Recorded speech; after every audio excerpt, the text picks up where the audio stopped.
Okay, here we go. We're recording. So we're going over Gospel of Matthew, chapter 5, part 2. So we're still not going to finish probably the whole chapter today because, like I said, this is one of the most densely concentrated passages, parts of the whole Bible, specifically in terms of the ethical teachings of Jesus Christ, or the moral teachings, how Jesus wants you to live your life. This is the famous Sermon on the Mount, Gospel of Matthew, chapters 5 through 7.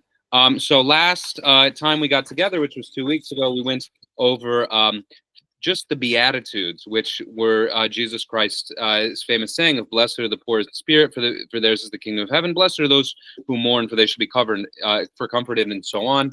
And we said that a couple of things. First, that we said the Beatitudes, at least as read by the Church Fathers, were a progression.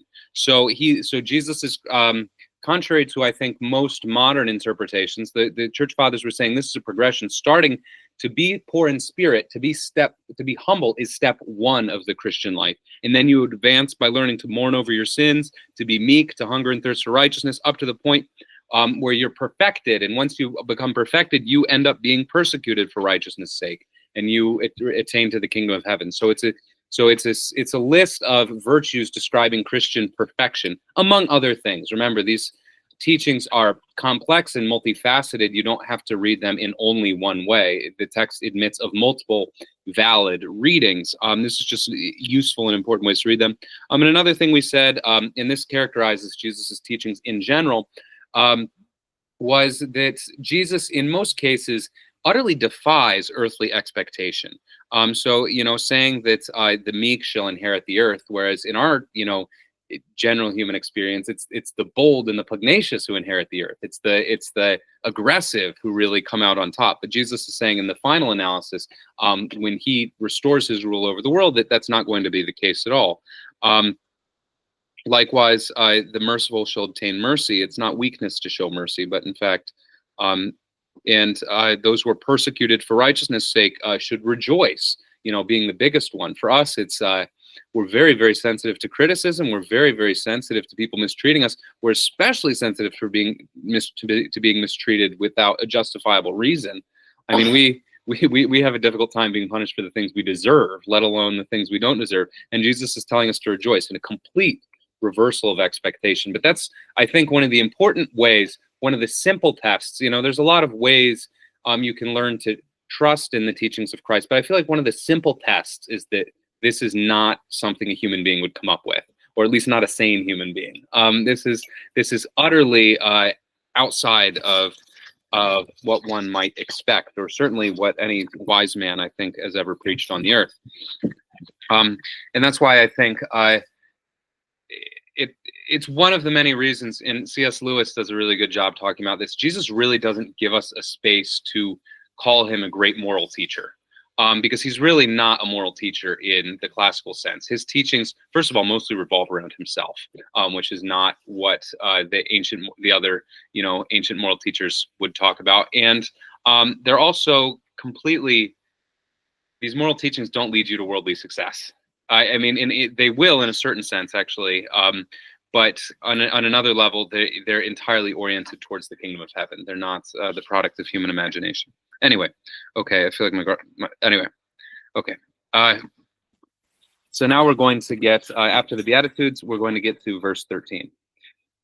So Jesus says, "You are the salt of the earth, but if the salt loses its flavor, how shall it be seasoned? Then it is good for nothing but to be thrown out and trampled underfoot by men." So already we can get into what is salt. What does salt do for human beings? Flavors food. It flavors food. That's our immediate thought when we hear it. But actually, there's a more important function. It preserves from decay, and a more important function for ancient people. Salt is their form of it's like their alternative to refrigeration. Obviously, no one had access to refrigeration back then, but they actually could preserve things like meat by drying it out with salt. So when Jesus calls the apostles and his disciples the salt of the earth, he is saying something about them adds flavor to the earth and also preserves the earth from decay.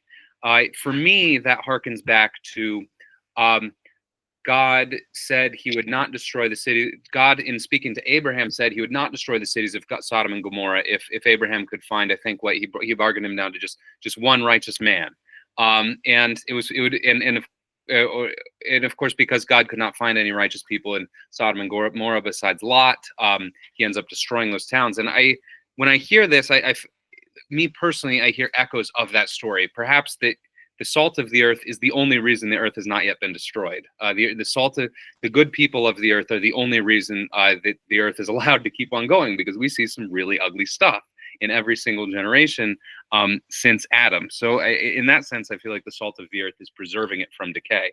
I just pray that, I think that sometimes we have the incorrupt relics of St. John of San Francisco in the heart of San Francisco, which has a reputation for anything but Orthodox sanctity. And sometimes I feel like he's there, like by himself, holding up the sky, for keeping it from falling down. But I think that might be true just in general of the holy people on this earth. They're the reason God allows us to keep going. So salt preserves, but it also adds flavor, and of course that is easy enough to understand. Something salty makes it something good, something desirable, something better than otherwise was. Yes.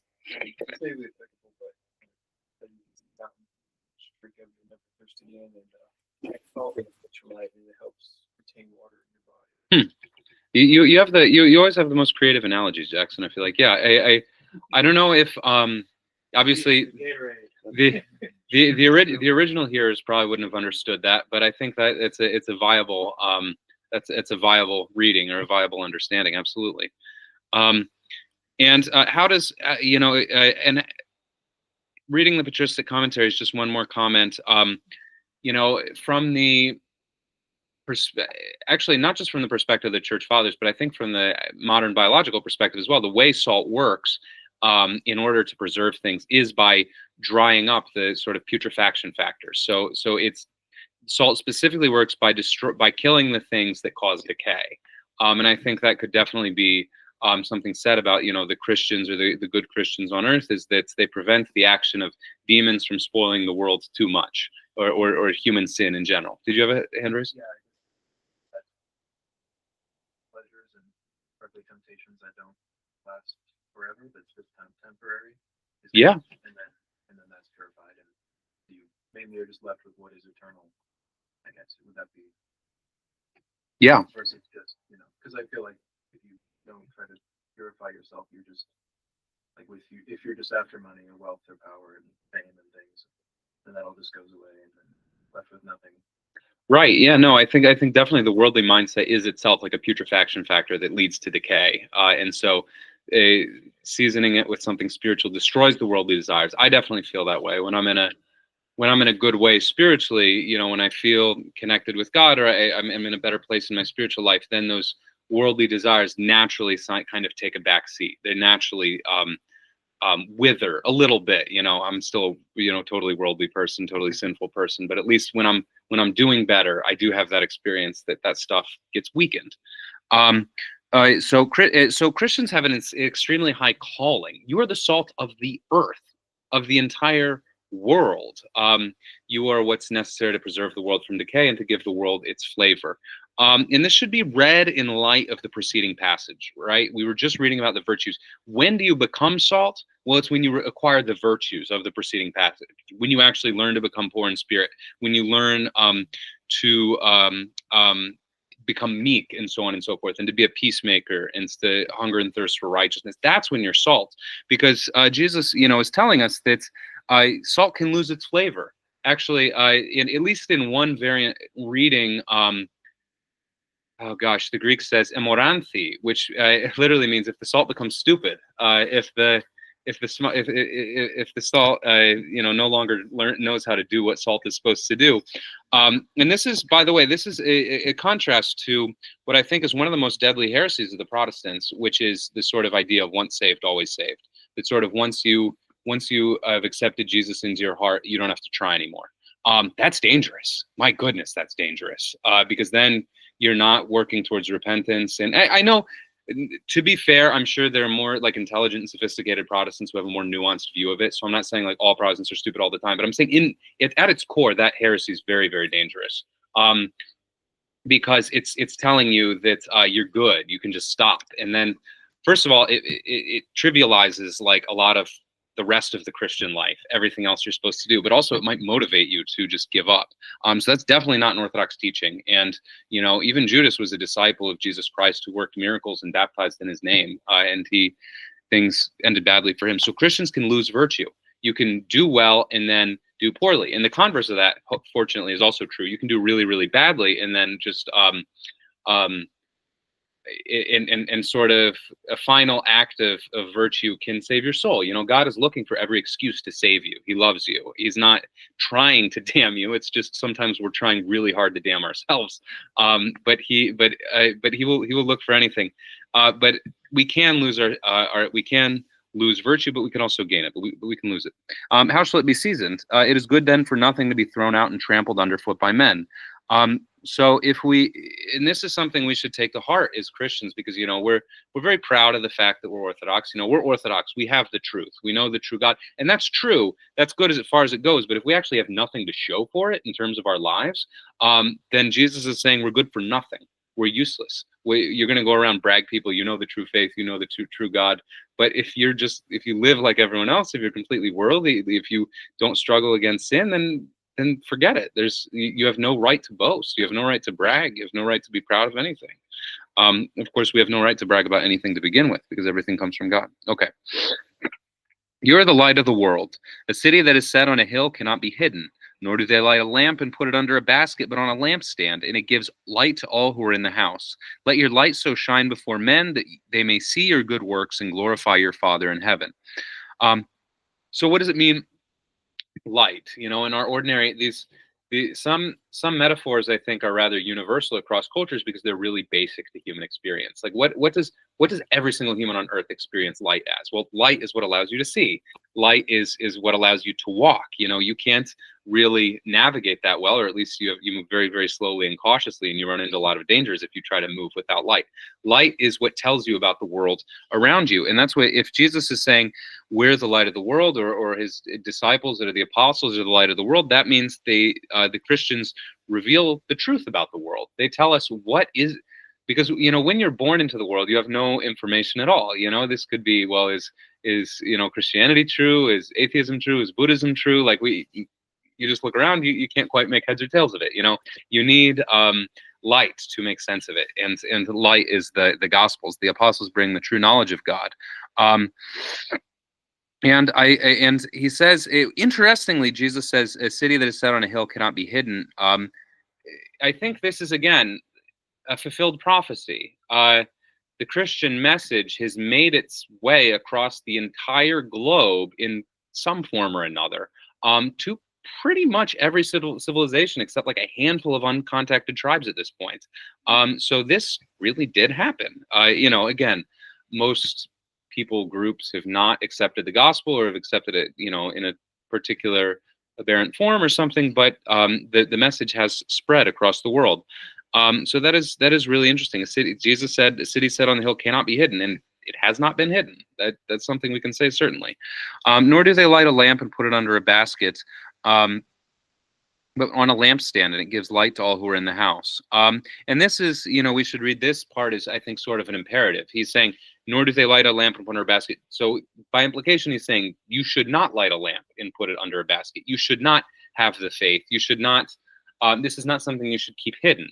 But don't hide the goodness of our faith under temporal gratification. Actually, that was one of the patristic readings of it, because it's really interesting reading. But remember, when the fathers are reading the Gospels, they're always looking for, how do we live our lives? How do we live our lives? Like, what concrete things can I do?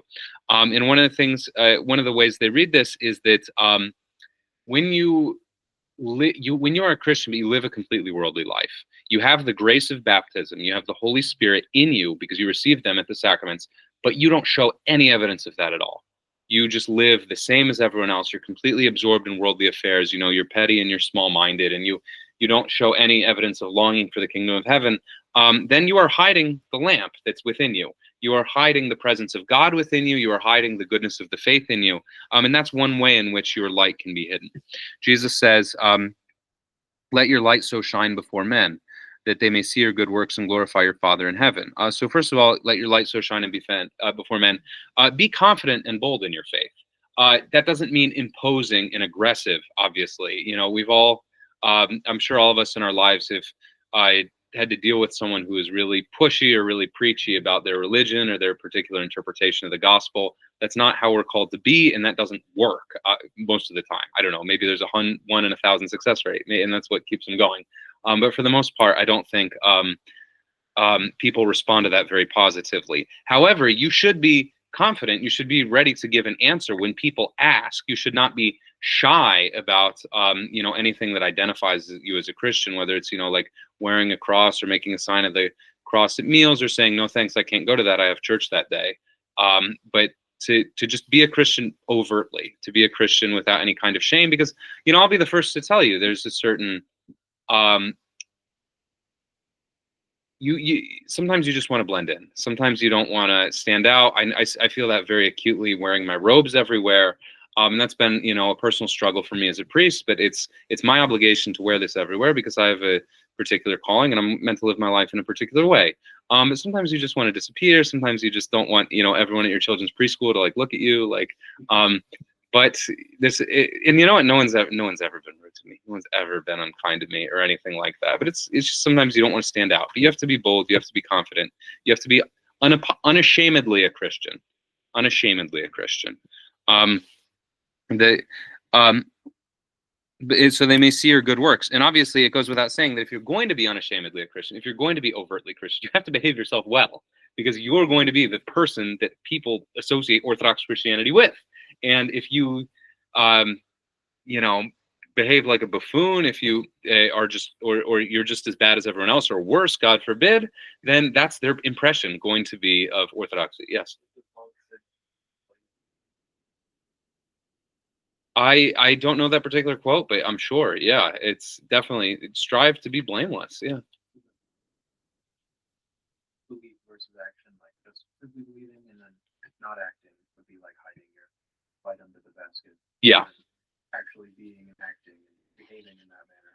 Exactly. Shows that you actually genuinely what you're, because I feel like there's a lot of Christians, at least in my experience, that have just kind of said it and haven't really believed it deep down, or at least not or maybe been too afraid to actually give into it because society tends to be very ostracizing at times. So maybe, I don't know. Yeah. You better be careful. The Lord said that be embarrassed of my Father and I will be embarrassed of you before my Father. Yeah. So, he makes it very clear that if you can't speak up and say that I am a Christian, I believe X, Y, Z, then when it comes time for judgment, he's going to be very harsh. Who's the light of the world? Who's the light? Yeah, I think, yeah. He says you are the light of the world, so he's communicating that to us. But he lives in us, right? So yeah. Jesus is the light. So I get a tangential read of this. I see that you're supposed to exemplify Jesus. People are supposed to see Jesus in you working. Right? No, I think see that's the goodness in you, and that goodness you should be humble enough to acknowledge is not from you, but has been placed in you. No, I think that's a very good, very organic reading of the text, because definitely the scriptures elsewhere, you're right, does call Jesus the light of the world. No, you're absolutely right. It's for Gospel of John.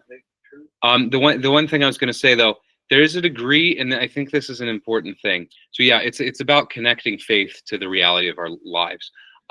There's a degree to which all of us are unbelievers. When you actually look at the saints, or you read about the saints and see like really, if God were as present to you as he actually is, you would never sin again. And that's part of the reason he hides himself, so he can allow you to exercise free will. But for the really deeply holy spiritual people, their experience of God is so palpable that it radically transforms their lives. Like they live constantly in his presence, beholding him. And so insofar as we don't live as Christians, we are also not believing. There's a degree to which God is not real to us. That's why it's so easy to commit sin, and then all of a sudden we have to confess it before a priest. It's like someone's going to hear. Well, someone did hear, yeah, someone saw everything, but it wasn't. It's not that it's not like that you were an atheist at that moment, but it's that God, you were not fully appreciating the reality of God. There was a degree of unbelief at that whenever you chose to sin, and that's true for all of us all the time. And we're trying to get deeper and deeper into our faith, so we live more in that presence, in that awareness. Okay. So they may see your good works. So again, obviously the prerequisite of you have to have good works. This has to, make a meaningful difference in your life. The presence of God shines when we have good works. Like James was saying, are you a Demetrius or a James? James. Okay. A lot. My dad called me Demetrius. Oh, your dad called you Demetrius. Do you know what you were baptized? Demetrius. Okay. So that's the name when I give you Holy Communion. Okay. Yeah. So most Greeks I know that are named James, they're Demetrius. That's what Father Jim is too. He's a Demetrius. I don't know. And so any Greek I know named Bill, he's Vasilios. So it's like there was like a cipher, and Stan was Stylianos. So anyway, okay. So yes, the essence of these few passages that we read are connecting faith to life. Do not think that I came to destroy the law or the prophets. I did not come to destroy, but to fulfill. For assuredly I say to you, till heaven and earth pass away, one jot or one tittle will by no means pass from the law till all is fulfilled. Whoever therefore breaks one of the least of these commandments and teaches men to do so shall be called least in the kingdom of heaven. But whoever does and teaches them, he shall be called great in the kingdom of heaven. For I say to you that unless your righteousness exceed the righteousness of the scribes and the Pharisees, you will by no means enter the kingdom of the heaven. So do not think that I came to call to destroy the law and the prophets. Point of clarification: the law and the prophets is the collective name in Hebrew for the Old Testament. So the law and the prophets, he's referring to the Torah and the Navim.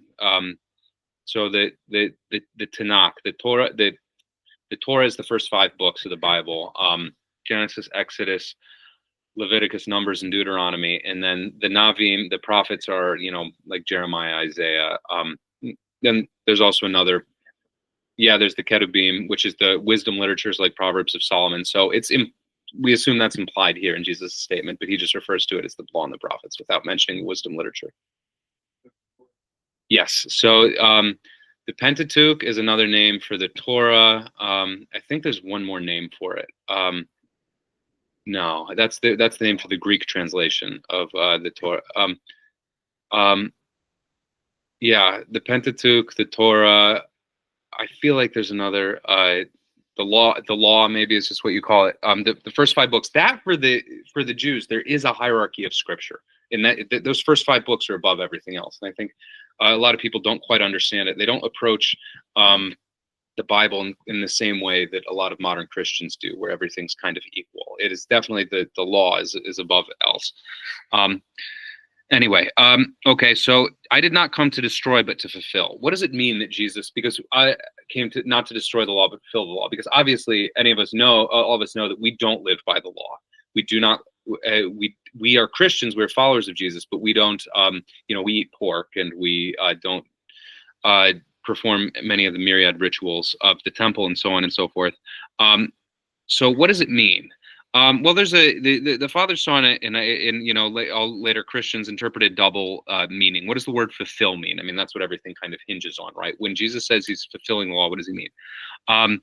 It means 2 things, basically. To fulfill something is to fill in what was still missing there. And that's what Jesus does, and we're going to get to that in a minute, how Jesus fills in the rest of the law, or the hidden dimension of the law that was lacking. But it's also to fulfill is to complete it, to complete all of the requirements of something. So Jesus fulfills the law in that he led the only human life perfectly in sync with the law, or perfectly obedient to every aspect and every precept of the law. So what he adds, when we say Jesus fulfills the law in the sense of addition, we mean that he adds the inner dimension. So the Torah was not only concerned with outward behavior, but it was primarily concerned with outward behavior. The Torah, tells you, we think of the 10 Commandments, don't don't murder, don't commit adultery. These are all physical. These are all These are regulating your behavior, but it's saying very little about your heart. Again, it's not that it says nothing, because the Torah does say, you shall not covet, for example. But the emphasis is primarily on action, not on the state of the heart. Jesus adds the inner dimension, as we're going to see in just a few minutes, where he reveals that the point of the law was not the keeping of the outward precepts alone, but the purpose of the outward precepts was to lead to a change in the inner person, which is what the scribes and the Pharisees failed at so terribly. And what is the inner dimension, as the fathers say, is love. Love is what it is. To acquire love is the highest value of the law. It's the purpose. And that's what Jesus says. The entire law hangs on love your neighbors, love the Lord your God with all your heart, soul, mind, and strength, and love your neighbors yourself. And Christians, in a sense, you can say, well, we Christians don't perform the law. But again, when you have this new understanding, you actually get to the point that actually Christians do fulfill the law, in that they fill the inner dimension of the law and not the outer dimension. Yes, we eat pork. Yes, we don't observe various ritual actions. But actually, at the core of it, we are doing through Christ what the law requires of us. So we are not anti-Torah. We are not anti-Old Testament. We do what it requires, but we fulfill the meaning of it rather than necessarily the specific precepts of it. So not to mention, we actually do a lot of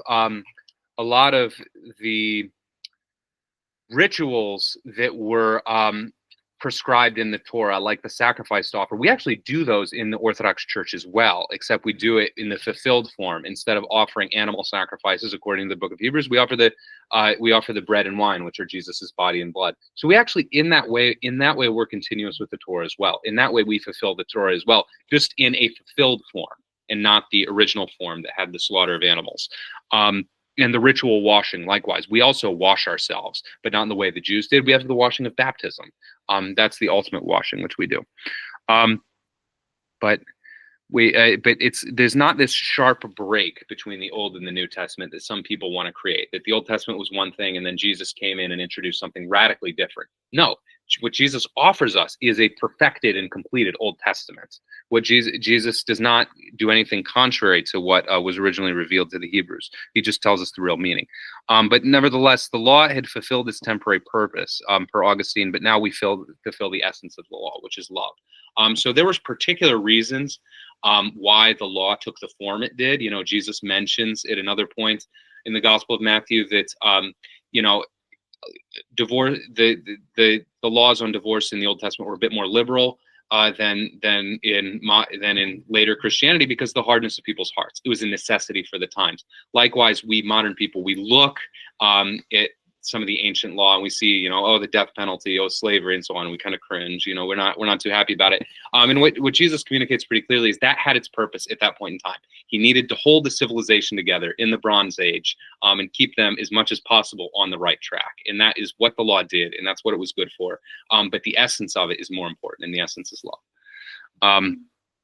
For assuredly, I say to you, till heaven and earth pass away. Sorry, did one of you have something? Yeah.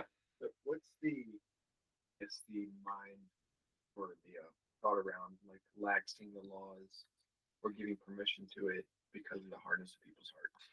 Like, isn't that counterproductive to do that? Like laxing the laws, like around divorce, like making it permissible. Oh yeah, why did the Old Testament allow divorce more freely than the later church did? I don't know the exact reason for that one in particular. There's a guy, Jonathan, who comes on these Bible studies. He's not here today, but he actually usually has a good understanding of the Old Testament. I would defer to him. But suffice it to say, you can look back on a lot of these laws that seem strange to us and see, that it did serve an important civilizational purpose at the time. Yeah.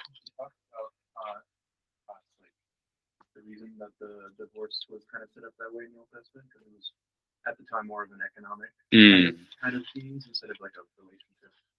So it was like each family had or each woman, I guess, had their value from their virginity. And so if that was violated in any way, it was sort of like an economic detriment to the family, so they had to be compensated. So it was more economic and cold-hearted Hmm. guess, than later on. Interesting. This is, Interesting. perspective that I got, but Yeah. No, it's interesting. I'd be curious to hear more about that. It's totally different world. I mean, the far ancient past is the closest thing to like an alien civilization you can imagine. Their way of life was so radically different. Yeah.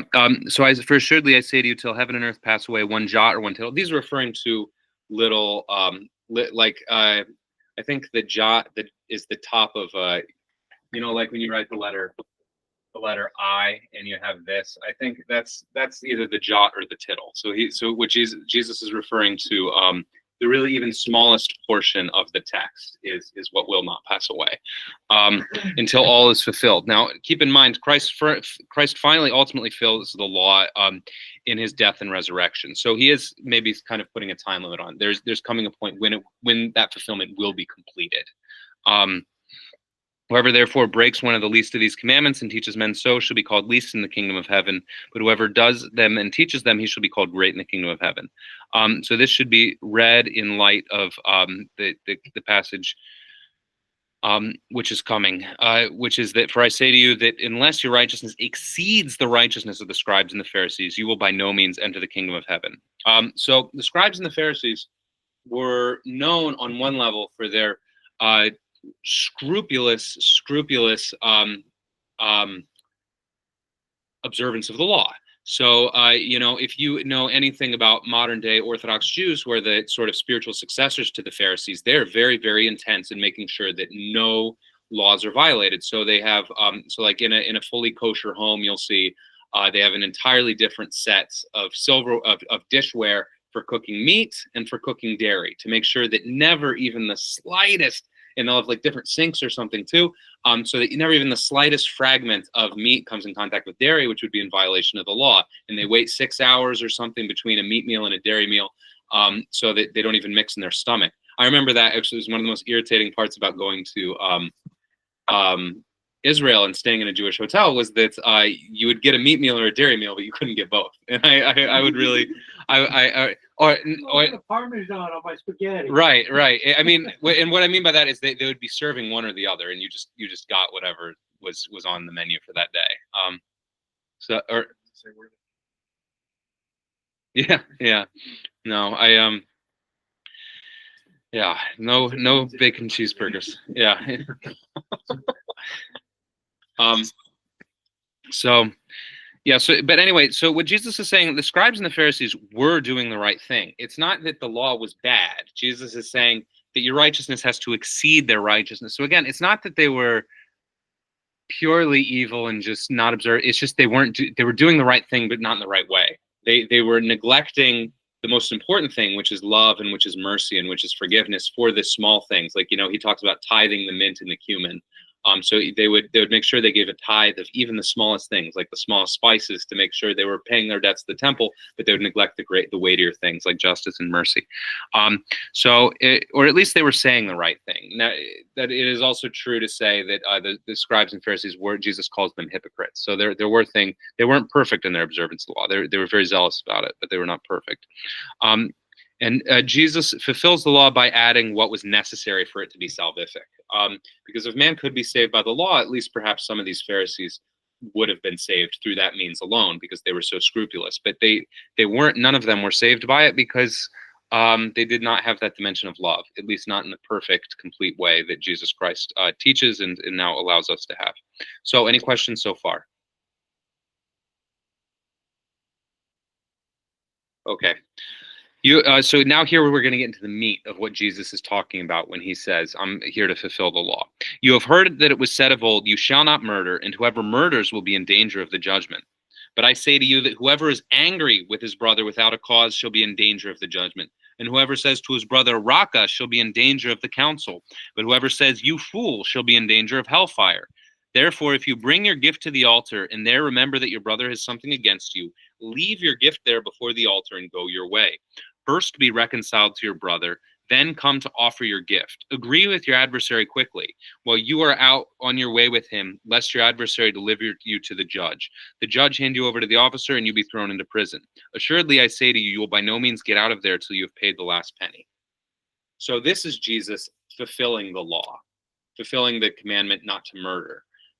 And again, it kind of is at odds with some like one of the pop readings of Jesus, which say, oh, you know, the Pharisees and scribes were all about the law and how strict it has to be. And Jesus came out and he relaxed everything and said, no, all you need is love. Actually, if you read this really closely, Jesus is making the law much more difficult to fulfill. He is not relaxing its strictness in any way, but rather intensifying its strictness times 100. By saying it's not just good enough not to murder. Most people have not murdered throughout their life. It doesn't make you a righteous person. I've never, you know, committed murder in my entire life, and it doesn't make me righteous because I kill people in my heart. You know, I have the same impulses that lead to murder. And maybe if I lived a different life or were born in different circumstances or in a different time, maybe these same impulses that I don't express now, but are very much within me, would lead me to commit murder in a different context. You know, take away someone's money, take away someone's social standing, see how they behave then. You know, see how people behave when civilization breaks down. It's totally, they reveal what's in their hearts. I remember being very struck by a veteran of this is someone I met when I was in seminary, but he was a Serb, a veteran of the Yugoslav wars, and he had a very sort of cynical approach to everything. He was like involved in the TV industry. He was like a producer or something. But he said he hadn't been at war since the 1990s. I'm talking sometime in the 2010s, and he just said everything is fake. Everything is completely fake, because when his experience at war showed him just what is in human hearts, and he said the most glorious acts of valor and self-sacrifice he's ever seen in his life, you know, he saw in war. He saw it with his comrades in arms. And the most terrible acts of inhuman savagery, the most evil, wicked things he's seen when he was at war. And that was for him reality, the benchmark for what's real. And everything he experienced since then, he said, is fake. The veneer of civilization that covers us right now is just, it's kind of hiding what kind of creatures we actually are on the inside. So that was very striking to me. That we, on one level, the society kind of blocks us from seeing the real depth of the human soul and all of its wickedness, and that's something that, like, really difficult circumstances and desperate poverty also reveals. I mean, that's why, you know, you have to have sympathy and not judgment for poor people, because you have not that they shouldn't be held accountable or anything like that, not that people who commit crime shouldn't be punished, but it's just you have to have an understanding that perhaps you would be like them if you were in their, you know, situation. You don't know what sort of a creature you'd become. Anyway, so also notice another dimension that when Jesus says, "You have heard it said of old," he's talking about the commandments of God. He's talking about the 10 commandments that God gave to Moses on Mount Sinai. And then he's saying, "But I say to you." He is putting himself at a place where he can abrogate God's own verbatim words. That is Jesus making himself equal to God. That is very clearly taking the authority of God on his own shoulders. And this was very clear to his hearers, obviously. That's why he said he spoke with authority, because when all the prophets spoke in the Old Testament, what did they say? Thus saith the Lord, thus saith the Lord, thus saith the Lord. Jeremiah or Isaiah or Moses never said, "But I say to you." That is new. That is something totally radically different for Jesus versus all the other teachers that came before him. No one just said, "I say." No one just pronounced these laws. And that's why, again, so you get the annoying people who just say, "Oh, well, Jesus never said he's God in the Gospels." Yes, he never vocalized the words, "I am God," because for him, God meant the Father, and he's not the Father. But he very, very, very clearly placed himself in equality, in an equal position with the Father. There's no doubt about that whatsoever, and there's no ambiguity at all. So whoever is angry at his brother without cause. Now, keep in mind, there is justified anger. That's as this implies. God gave us certain capacities. Everything that a human being is capable of doing is good at its core level. So our eating and our drinking are, you know, these are good things, but we abuse them and we become gluttons. We have, you know, a sexual drive to unite us with our spouse and create a family, but we can abuse it and go after things we shouldn't. Likewise, anger has its place. You know, there are things that need to be destroyed. There are things that need to be reacted to, like, you know, injustice, like sin. When we see someone being terribly mistreated or abused, we get angry. That's an appropriate response. That's healthy. That's not a sin. Now, it can spiral out of control and turn into revenge fantasies or whatever. And then then it becomes a sin. But at very least, your anger has its place. It has its function. It's fundamentally good. But to be angry without a cause is wrong. And it should say without a justifiable cause. All of us have a cause for our anger, but it's not necessarily a good cause. And do this, little thought experiment. Examine yourself when you're angry. Next time you get mad, in as much as you can get a hold of yourself, think, why am I angry? The fathers say very clearly, it's completely true, the vast majority of the time that we're angry because we want or expect that things should be a certain way, and they're not. So I get mad because I was hoping to have dinner right now, but then I had to come and lead a Bible study. I'm just joking. But examine yourself through this lens, and you're going to see that this is completely true. Most of the time, your anger is because of your egotism, because you wanted something a certain way and things do not conform to how you want them. You want to impose your will on reality, but you can't. And how do you let go of that? Well, you let go of that by not having by not having expectations, by not trying to impose your will, just by saying, well, I'm not meant to have dinner right now. I have this obligation. I have that,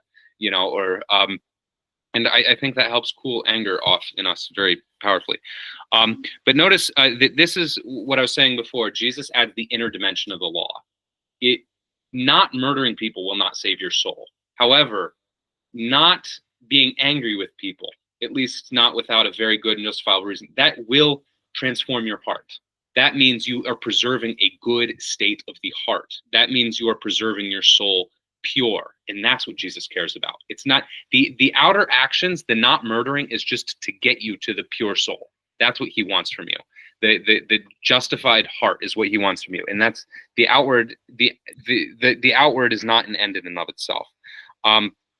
But also some of the fathers, I forget which one, make a point that those wielding this commandment the commandment of not murdering doesn't apply in the same way to those wielding legitimate political authority rightly, obviously, or we might be able to extend it to something like self-defense or something like that. There are situations where we see in the Old Testament where it was justified and not condemned in any way by God when people had to kill, or because unfortunately it's just in this totally fallen reality. There are situations, right, where nonviolent resistance, wouldn't necessarily have stopped Hitler or what have you. All the examples always jump to Hitler, but whatever. That's it's a helpful sort of moral trope. There's certain situations where violence is the only answer. It's said before, at least that's like strictly defending yourself is not necessarily a good thing, but when you're protecting others, is Right. Right, exactly. Now, and of course, the lines are blurred, right? If someone breaks into my house in the middle of the night, I don't know if he's going after me, or in which case, say, oh, it's fine, just come get me, but then leave. Right, that's exactly what I'm saying. In real life, the lines are blurred. I don't know who's going after, so maybe you need to take precautions. But in general, yeah, that's the general rule of thumb. That's especially true for like insults and verbal attacks and slanders and stuff. The rule of thumb, except in certain circumstances as a Christian, is anything anyone says to you to insult you or to hurt you, you just take it. Because that's what they did to Christ. But to other people, then you can jump in and defend. Yes. So anger, something only directed at you, like just you yourself, is never just right. It's like, would it be righteous for you to anger at me if I slashed all your tires instead of hate you? It would be so what the fathers would say, that it would be justified to be angry that you did that, but not angry in the sense of I want to destroy Jackson. It should be the anger that leads to Jackson's correction. I want to help Jackson to care for his soul. I want to help Jackson get on the right path because he's going to go to hell because he slashed my tires, and that's very bad. So it's anger. It is sort of, in a sense, it's in your direction, but it has to focus on the act that was evil and not the person, because right, exactly. But when you get to the point of angry, I want to destroy Jackson. I want Jackson's life to be ruined. I want him to go to jail forever and lock him up and throw away the key. then suddenly it's changed. It's the anger is about revenge. It's about harming you. It's about my ego. I'm like angry at someone for somebody. It shouldn't be that I want them to die now, but it should be that their heart turns away, and that if the only case that they will stop killing other people is for them to die themselves. Right. Yeah. That's basically it. If the only time you should desire to kill them is if that's what's necessary to stop them. But you shouldn't do it just out of the overflowing of your heart because I hate them so much. That's wrong. And inevitably there's going to be some mixing. So you work it out with your spiritual father. Our motives are often a mix of pure and impure. What? When I hear confessions, I'll be your spiritual father, which hopefully is soon, but we'll see. Right now it's Father Jim. I wasn't confessing the desire to murder. No, it's okay. So the reason that we don't carry anger or contempt in our hearts is because that carries on to other actions that we have, like for slashing the tires, like that might just be because your mom said something to you a couple of days ago that just made you mad and you held on to it, and then you're just kind of projecting that anger onto somebody else. Is that, I guess in my experience, that's typically been like if somebody reflecting their internal state. Yeah. I think that'll be helpful to keep you from getting angry at someone, is to remember that, people always have a reason for why they ended up the person they are and why they ended up doing the things they did. Well, it speaks to the infectious and compounding nature of anger. Doesn't it? Very Right? good. So, I mean, Very the more good. you feed that, the more anger. It's easy to justify. Oh, you cut me off in traffic? Yeah. Yeah. Yeah. I mean, it happens every day. If you drive in Roanoke, you notice like there's some of the most inconsiderate drivers in the world. But if you let that get a You're hold not of you, lying either. right? There's the worst drivers in Roanoke. If you hold on to it, I mean, where are you going to end up? Yeah. It's just going to get worse, and then you're going to be angry. Well, that guy cut me off. Like it carries. It could start off as something so simple, like somebody cutting you off. Who cares, really? You're going to get where you need to go. But then the next time you deal with something even more trite, it's easy to let it carry over into that. And now you don't handle the next thing well. And then the next thing and the next thing. And then where do you end up? And at you've the end of the radiated day? to other people as For well. No, sure. I appreciate that you Yeah, it said the affects infectious everybody. nature. Yeah. And that's why, because as this sin has this cyclical and spreading nature. Not only does it repeat itself and compound, like you said, but it also spreads to other people. And that's, I think, what's so powerful about, this Jesus' sacrifice on the cross is that there was this one ultimate moment in history where everything came to a head and it didn't repeat and it didn't infect. And it just, all the evil, like, lashed out and on Jesus Christ as some kind of a lightning rod and just stopped dead in its tracks right there. Yeah, but it is definitely very infectious, and so that one of the reason you need to preserve yourself from anger is because Jesus cares about the state of your heart, and the more you're holding on to it, the more you're defiled by that. I mean, have you ever had a day when someone really upset you? Either it's something you saw on the news or just someone in your life upset you so much that it just took over your entire day. It ruined you. It made you, yeah. It consumed you. So Jesus is saying for our sake to let go of anger and to learn to forgive, because it destroys us and complicates our ability. To kind of tie it back to, if you are taking anger from other people or bad things happening around you, taking that upon yourself and then basically making it disappear, you're being assaulted right there. Oh, hey, that's really interesting. Yeah, you're That was absorbing. brilliant. You're absorbing the sort of corruptive power. Yeah, and that's what salt does. Wow, that's good. Oh, we're making strides here. Being positive is infectious too. Yeah, that's an important thing. Good virtue is sin is infectious, but virtue is infectious too. I don't see your light, and I just think, like, what was the thing you said? Like, people were. Oh, Nectardios, Saint Nectardios. Yeah, Like they'll fear your light because they don't understand it, and then they'll, become more angry. Or I feel like that is also a big issue. that's true. Yeah, so virtue is infectious, but not to everyone always. And it's the same way sin is infectious, but not to everyone always. People can stop it in its tracks, and you can turn back someone else's anger. But yeah, but it's yes. Okay, but so whosoever says to his brother Raka, you shall be in danger of counsel. It's not 100% clear. Reading all the different commentaries, like each different commentary had a different interpretation of what Raka meant. But it's a bad thing to call someone, so don't ever do it. And then, you fool, you shall be in danger of hellfire. So even words can land you in hell. I mean, that's what Jesus is saying, because all sin separates us from God, even the smallest sin. And what is hell but separation of God, sort of magnified into eternity. So be very, very careful and understand that we are accountable to God for everything, even our words. Therefore, if you bring your gift to the altar, and for us, what's the gift? He's talking about the sacrifice. And for us, what's the sacrifice? He's talking about the Eucharist. So therefore, if you bring your gift to the altar and remember that your brother is something against you, leave your gift there before the altar and go your way. First be reconciled to your brother and then come offer your gift.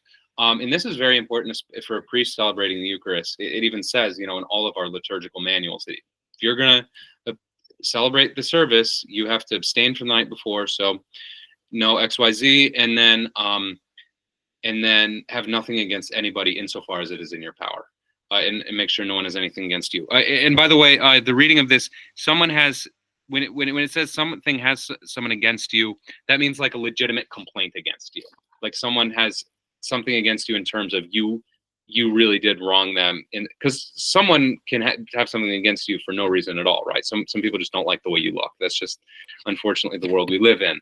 That's not what this is about. This is when someone has a legitimate something against you. This is when you've wronged someone. And notice it's about not when someone has something against you, you're not in a position to offer anything to God. Not when you have something against someone else. So you having a grievance of someone doesn't prevent you from offering to God, if someone's wronged you. But this is about if you having wronged someone else. And know that first be reconciled with your brother, indeed, if possible, in thought, if necessary. So I guess, reading St. Augustine talking about this is really interesting, because I forget the fact that, cell phones are so recent. And anytime I've really had an issue that I felt has put a barrier between me, an issue with another person that I felt has put a barrier between me and Christ and me and the Eucharist, my ability to serve the Eucharist, I've been able to call someone on the phone at very least and be like, hey, can we talk this out? In the ancient times, you couldn't do that. If someone went away on a sea voyage, for 6 months, it's like they might never come back. And so you reconcile yourself with someone. And this is real practical advice. Do this. Don't take Holy Communion if you have a real beef with someone or you've really wronged someone. You said some things you didn't say or have done something really wrong. Straighten it out with them first, and then if it's really big, go to confession as well. But indeed, if possible, in thought, if necessary. If you have absolutely no way of getting to them, or you don't know if they're alive or dead or whatever, then just in thought, as much as is in your power, pray to God and go to confession and just try to and be at peace. But whatever you're able to do to rectify whatever issue you have with someone else, do it. And then consider yourself justified. Then come offer your gifts. So God is not pleased with religious observance that is uncoupled from moral actions, right? That's his big complaining against the Pharisees. It doesn't matter, you make the sign of the cross so perfectly, or you're in church every Sunday. If you don't actually live in a good way, it's the same theme that keeps coming up again, then your piety is useless. It's just for show. It's pretend. So God cares more about how we treat others God cares more about honor shown to others than to himself. So first treat others well, and then talk about serving God in the church, and then talk about offering right worship to God. That's how much God loves humankind. I mean, you are a good God who loves mankind. You'll hear me say that again and again during the services. In Greek, it's os agathos ke philanthropos theos. So as a good, a philanthropic God. That word now has taken on a certain connotation as someone who donates a lot of money. But the original meaning of the word philanthropic is just someone who loves humanity. And that is God. That is what characterizes God, is that he loves humankind. And then agree with your, and then come offer your gift. Agree with your adversary quickly. So actually, the Greek is isti evnon. So be well disposed towards your adversary. Have a good state of mind. Be well-minded. I mean, that's literally what the Greek says. Be well-minded towards your adversary. And so the Lord is guiding us to have a peaceable state of mind all the time. Remember, God is trying to alter the shape, transform the shape of our hearts. He wants us to have a good internal state, a good internal disposition all the time.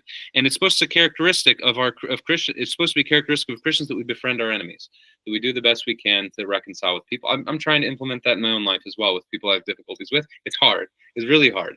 But that's our duty. or else what are we doing? We're just pretending.